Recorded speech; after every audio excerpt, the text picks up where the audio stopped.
Terima kasih banyak buat Pak Febri Lintani, salah satu budayawan, sejarawan Sumatera Selatan.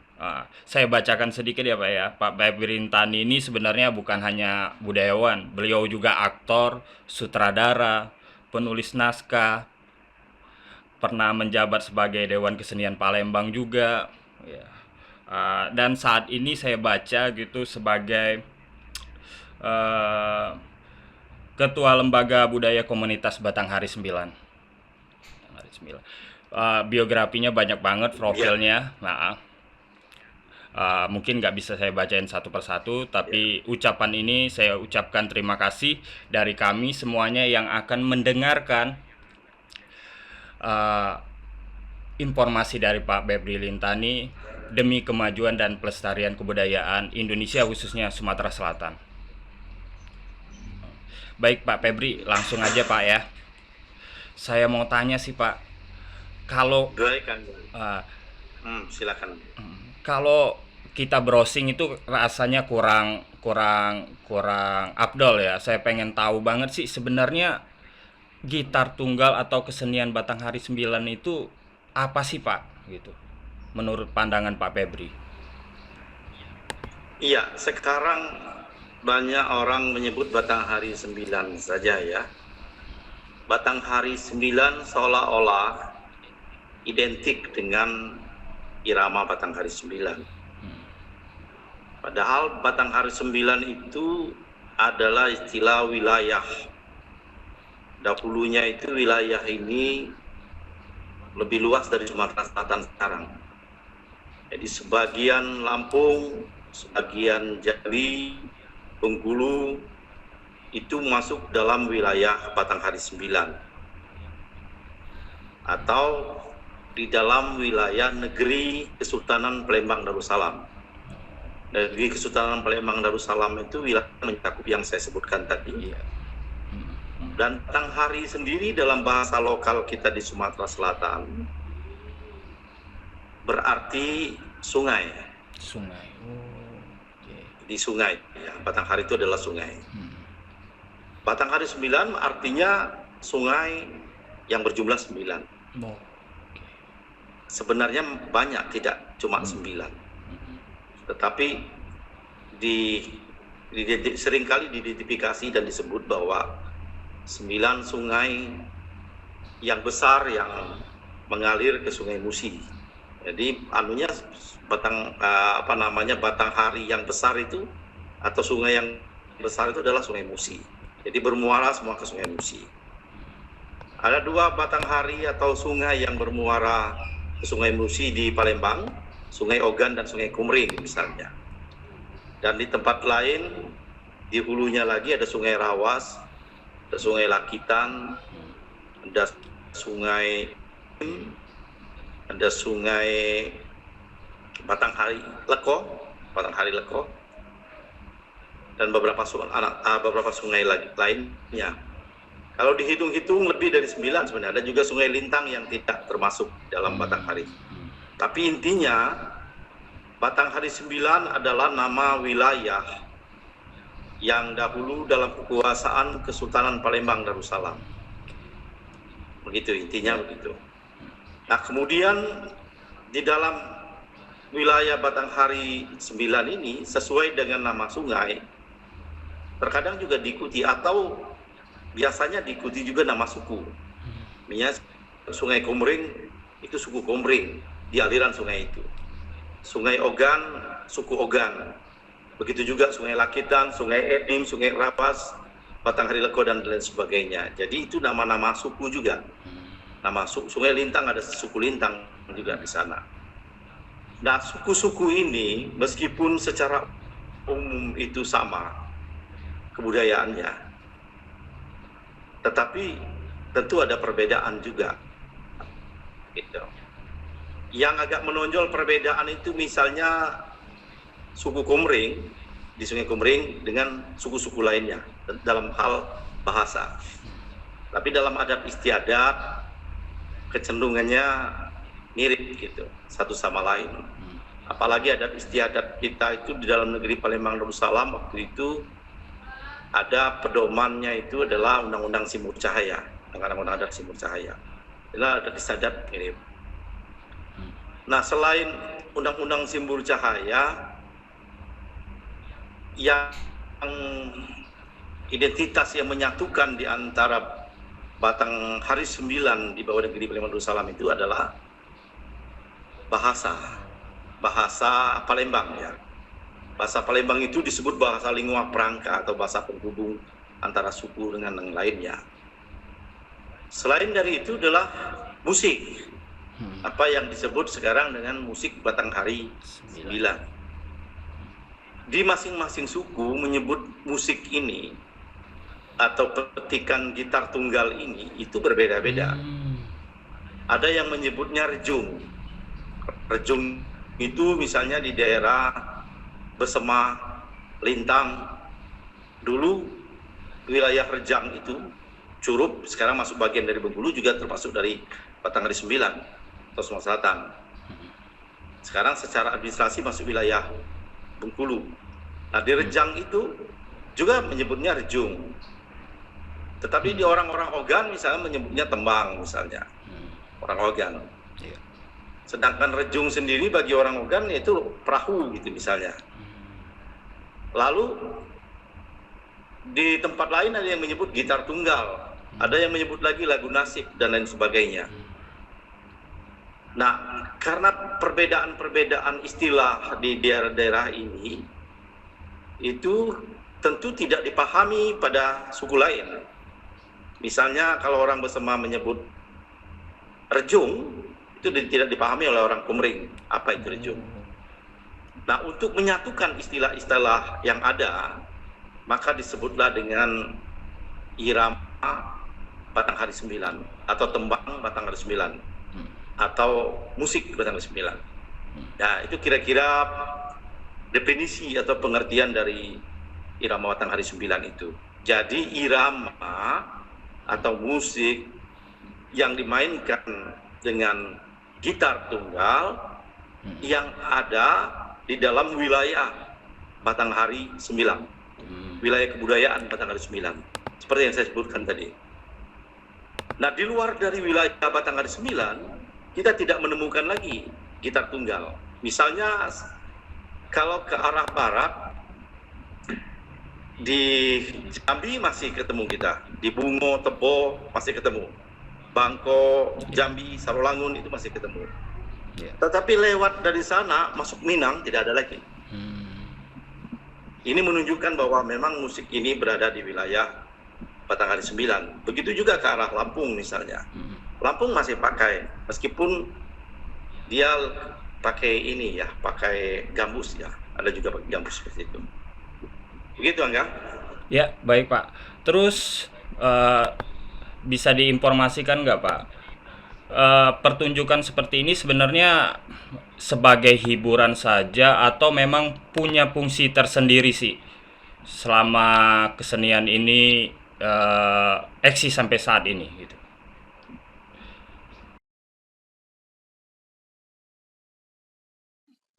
Awalnya sastra lisan atau tradisi lisan. Jadi kita kita tinjau dari tradisi orang-orang Besema ya atau Lintang. Awalnya adalah ungkapan perasaan yang sedih, ya, perasaan hati yang sedih. Mereka berpantun, menembangkan pantun. Jadi menembangkan pantun, duduk sendirian, mungkin mengenangkan nasibnya yang malang, yang ditinggalkan mati oleh orang tuanya mungkin, atau oleh pacarnya, atau dia miskin sehingga merasa terasing sendiri. Dia berpantun dan kemudian menembangkan pantun itu. Di awalnya adalah tradisi lisan, sastra lisan. Lama-kelamaan diikuti dengan mungkin musik-musik sederhana, seperti kalau kata orang Besema itu getuk getang ya, bambu ya, dipukul. Dan kemudian baru kemudian diikuti dengan musik yang lain. Dan saya yakin sebelum ada gitar, mungkin mungkin ada semacam kecapi atau apalah khas kita, tapi itu sudah kita tidak temukan lagi. Nah, kemudian irama ini, notasi ini ternyata bisa ditiru oleh gitar ya.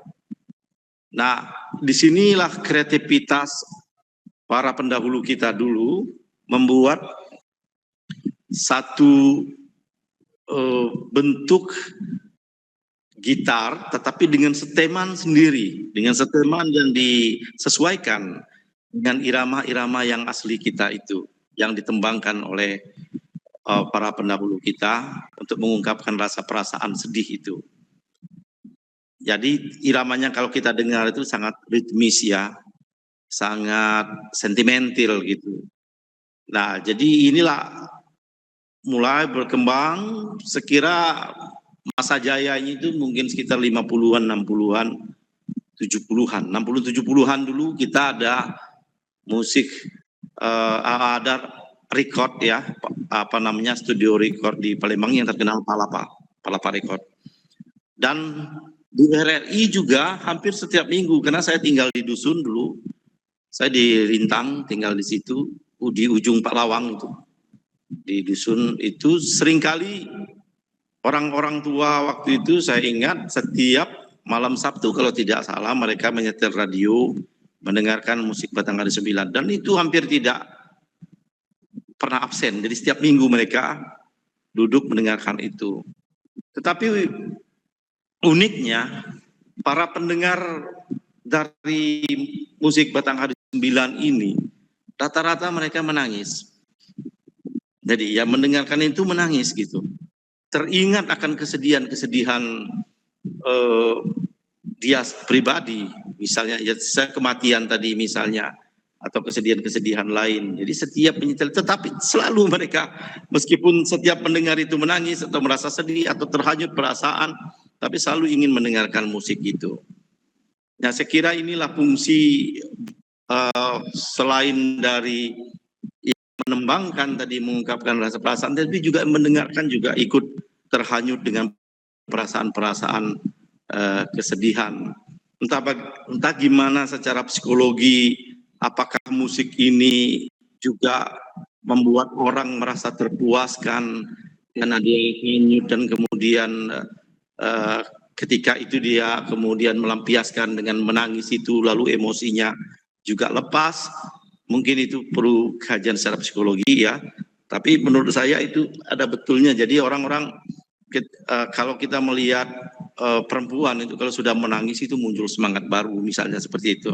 Dan begitu juga orang-orang kita di Sumatera Selatan, orang-orang kita itu sangat keras, temperamental, tetapi ketika mendengarkan musik ini mereka lebih mudah menangis. Jadi perasaannya halus sebenarnya kan begitu. Jadi ini juga mungkin semacam terapi bagi orang-orang keras seperti orang-orang kita di Sumatera Selatan. Gitu enggak? Baik, Pak. Oke, secara sejarah atau apa, terima kasih, komplit banget ya Pak ya, sampai filosofisnya. Terus saya mau lanjut gitu, menurut Bapak sih gimana sih keadaan kesenian ini, khususnya di era modern saat ini nih Pak? Kalau Bapak kan pemerhati kebudayaan di sana banget gitu. Gimana sih kondisinya pada saat ini gitu? Apakah masih oke-oke saja atau ada apa istilahnya kalah bersaing dengan apa udah mulai ditinggalkan gitu Pak? Gimana Pak? Tanggapan Bapak?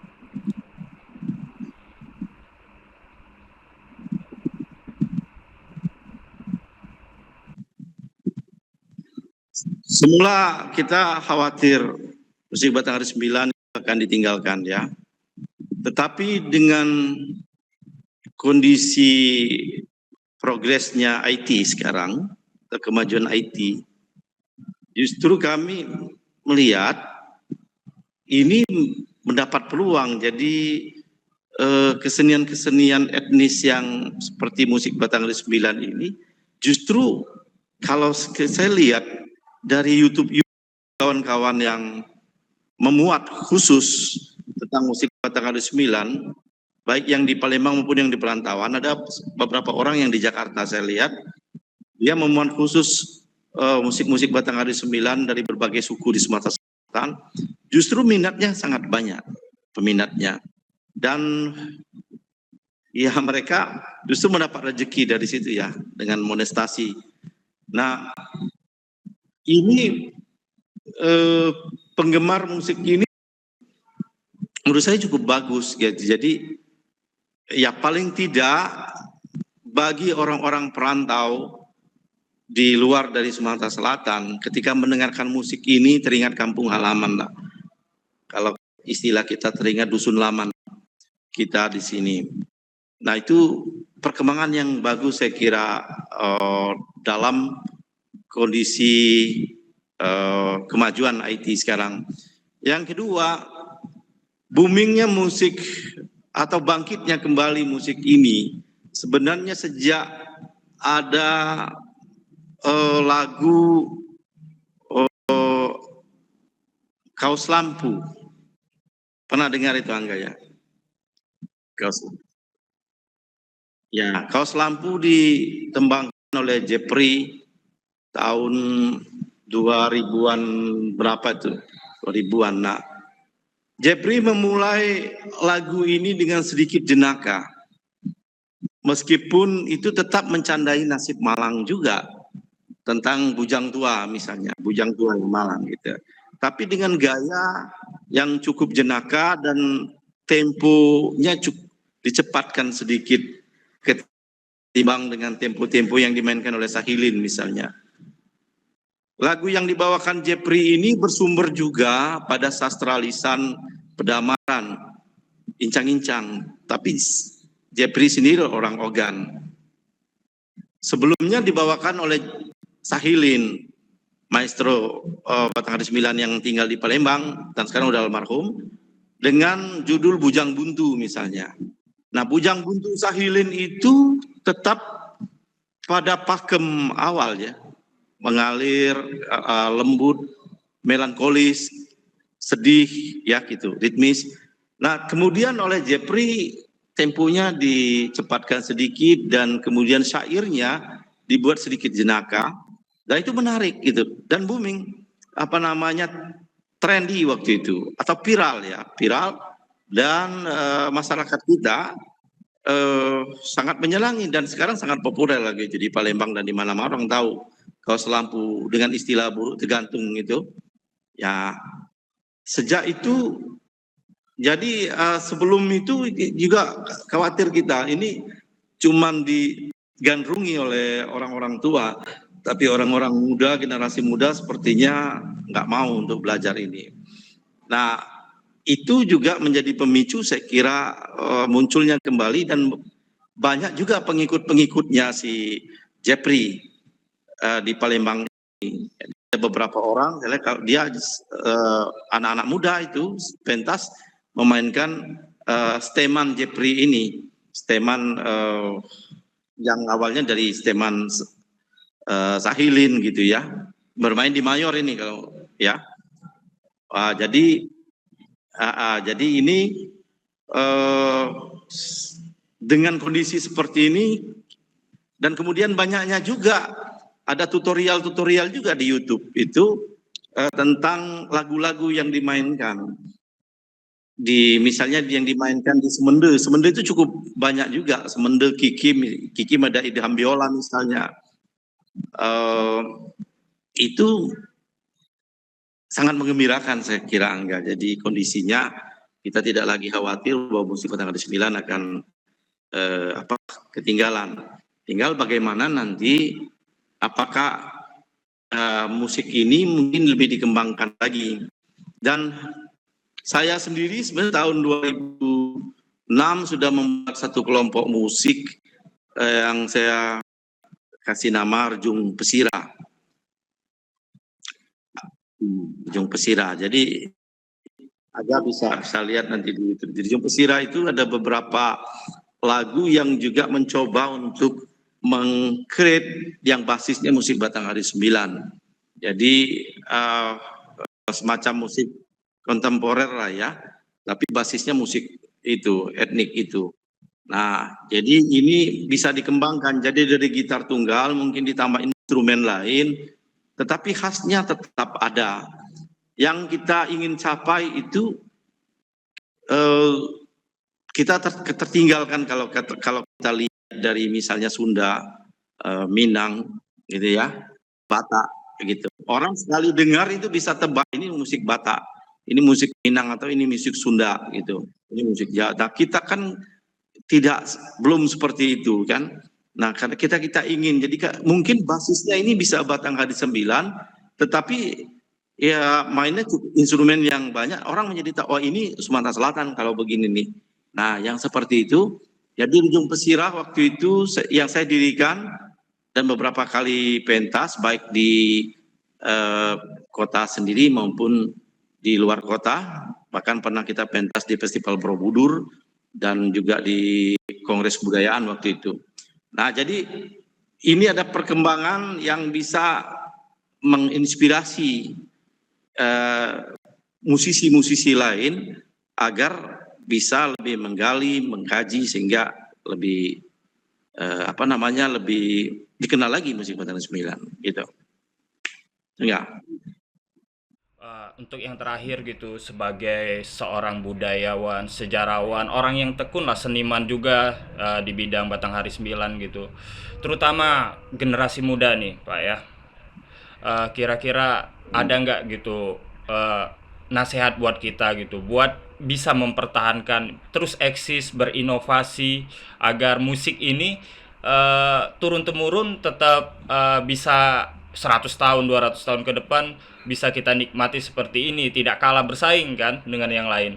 Mungkin kita butuh motivasi dari Pak Febri sebagai seorang budayawan yang udah menekunin lama sekali untuk pelestarian kebudayaan Sumatera Selatan.